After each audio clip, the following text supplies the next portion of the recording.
அனைவருக்கும் வணக்கம். அங்காளம்மன் அருள்வா காலத்திலிருந்து பேசுகிறேன். இன்றைய சிறப்பான பூஜை யாருக்குன்னா நம்ம வீரபத்திர சாமிக்கு தான். பூஜை முடிஞ்சு ஐயாவுக்கு கிரீடம் வச்சுருக்காங்க. வாங்க பார்க்கலாம்.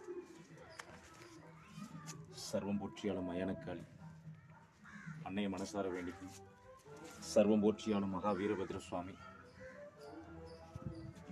இந்த எல்லையை ஆளக்கூடிய வீரபத்திர சுவாமி இன்னைக்கு சிறப்பான பூஜைக்கு இந்த முப்பூசைக்கு அதிபதி இன்னைக்கு ஐயா தான். ஜாட்டையும் மகுடமும் வச்சுருக்காங்க. ஐயாவை நினச்சி வேண்டிக்குங்க. அடுத்து வாங்க கருப்பசாமி பார்க்கலாம். மாசி பெரிய கருப்பண்ண சுவாமி.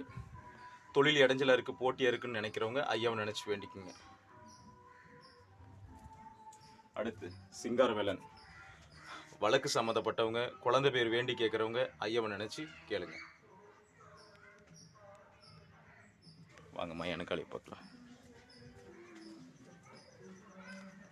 இந்த எல்லையை ஆளக்கூடிய ஸ்ரீ மயானக்காளி அன்னை அருள் அனைவருக்குமே கிடைக்கணும் வேண்டிக்குங்க.